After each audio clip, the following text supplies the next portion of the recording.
coming live to you, continuing my live video series this week.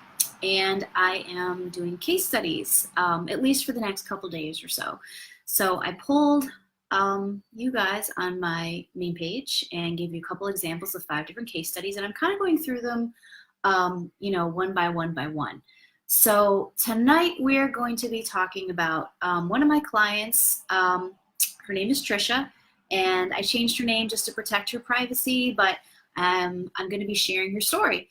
So we're going to be talking about, hey Heather, we're going to be talking about restrictive dieting and hey Simon, and what can happen with that.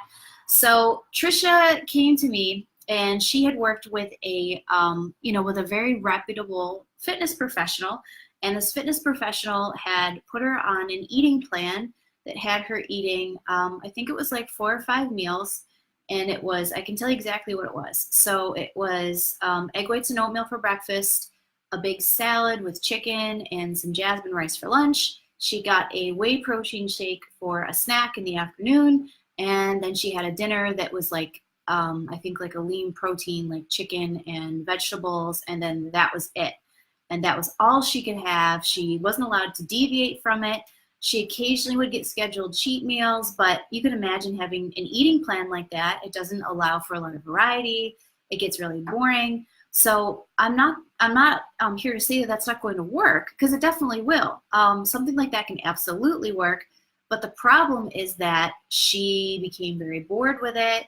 And, you can only stay on something like that for so long because we need a little bit more like flavor and variety, and it's very restricting from social behaviors. So you can't go out with your friends, you can't go to dinner with your family, you can't go to a picnic, you can't, it's all these can'ts that you can't do. And the human psyche can only handle that for so long before it completely breaks and it rebels and it says, you know what, I'm not doing this anymore, I can't do this anymore. So I think after a good 4 months on this plan, which I'm really impressed that she stayed on it that long, she completely abandoned it, she fell off. And she started eating the way she had before because she was so over the egg whites and the oatmeal and the protein shake in the afternoon and not having any variety in her life and not having any fun that she went right back to where she started from, plus interest, which is what can usually happen when you go on a restrictive eating plan and it doesn't include a lot of variety and you feel like you're really, really deprived, because the human mind and your taste buds need more to, make it a lifelong sustainable thing. So she came to me and she said, I'm really nervous. I don't want to do this again because I'm scared because of what happened last time and I got bored and I don't know if I can do this a second time. And I was like, I've got some great news for you, because you're not doing it a second time. Absolutely not. We're not doing that again. We're going to change things all around. So what I did was I set her up with a much more sustainable eating plan. And instead of giving her 1 meal for breakfast, I gave her multiple choices for breakfast. And then I gave her Google search terms. And I gave her an idea of what objectives we were trying to hit for breakfast. So, the saying, you can either teach a woman to fish, or you can just give her the fish. So in some cases, if you're just given the fish, you don't know what to do from there. So I taught her how to fish. And I did the same thing for her lunch and for her snack and then for her dinner.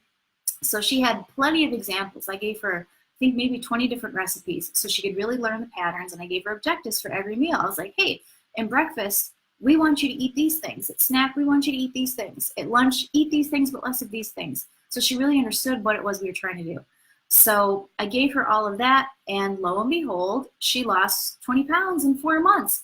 And I would get these messages from her all the time and say like, oh my gosh, Becky, this is like the greatest thing ever. This is the best decision I ever made. I don't ever feel like I'm dieting. My husband loves the meals. And that's very important. If you are eating in a way that's completely contrary or in opposition to the way that your significant other eats, it's going to be very difficult to sustain a plan. So, it's not to say everybody has to eat identical, but if you're eating meals that are palatable enough that your significant other wants to eat them with you, that's a huge win, because that means they're going to be helping you cook dinner. They're going to be encouraging you to cook dinner. And, maybe you're going to fight over the leftovers, which isn't a bad thing because it means the food actually tastes good.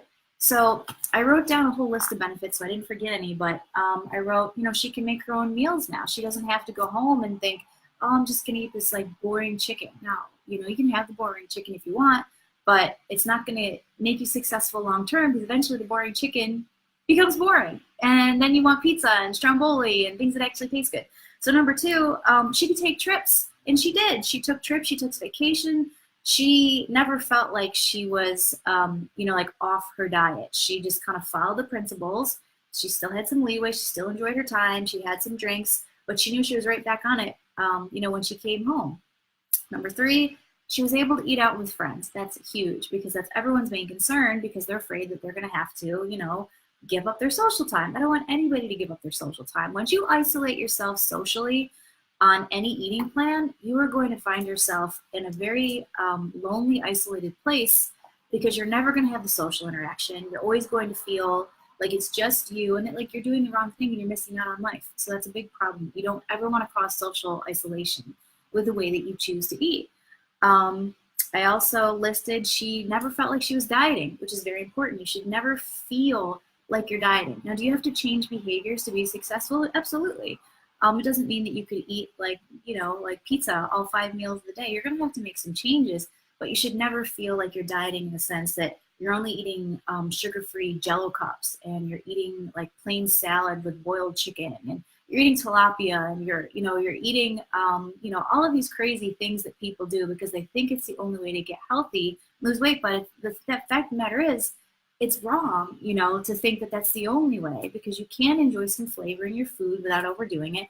You can use lots of spices, all kinds of things. You can use, higher end condiments, like I posted a couple days ago. You could add maybe some pine nuts or some aged Parmesan to something, and just a little bit of that is going to season your food in a way where you don't feel like you're quote unquote dieting. It tastes like real food. So, there's little things like that you can do to make the process a lot more palatable and then sustainable, and make it become a lifestyle and not a diet you're on again, off again. Because studies show that when people partake in these really extreme diets, they often rebound, and then they rebound everything they lost plus some, like what happened with Trisha. So, and then the last thing I listed of all the things that, benefits, she enjoyed variety, and she knew that if she took a trip or she went out with friends and she had something, that was a little atypical, she'd bounce right back on. I mean, she would email me the next morning and say, oh my gosh, I went out with friends and we had these things, and I honestly feel like sick to my stomach, and I can't wait to get back to my regular eating plan. And that's how it should be. Your eating plan should be so, normal and so sustainable that if you, quote unquote, veer off or have something you wouldn't normally have, you should want to get back to eating the way you did before, so that you can feel the vitality you felt before and you feel good. So I noticed that there's a bunch of comments popping up here, and unfortunately they weren't really scrolling while I was talking, so I'm just gonna take a look at some of these here. Oh, hey Andy. I'm just seeing a bunch of people waving. Hey Renee. Hey Heather, thank you. Heather has had a lot of success with my plans. Hey Tyrone. Yes, Tyrone, I'm actually engaged. I'm getting married in June. So if anybody has any questions, feel free to pop them on. But the takeaway from this one is, if your diet or eating plan is too restrictive and you want to jump off the deep end every weekend, it's probably too restrictive for you. And it's not going to be beneficial for you in the long run, because you could end up with that same rebound sort of thing that Trisha experienced. So stay tuned. I'm going to keep doing these go lives for the next couple weeks. My next case study I'm probably going to go do on a gentleman that was very bloated. He was having trouble getting a six-pack, even though he was eating 6 times a day. He was doing cardio, he was lifting the weights, and yet he had this bloated belly that he could not get rid of.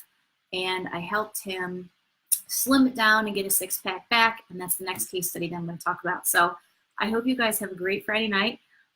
It's pizza night for us, so I'm going to have a great Friday night, and I'll see you guys on live tomorrow. So have a good night.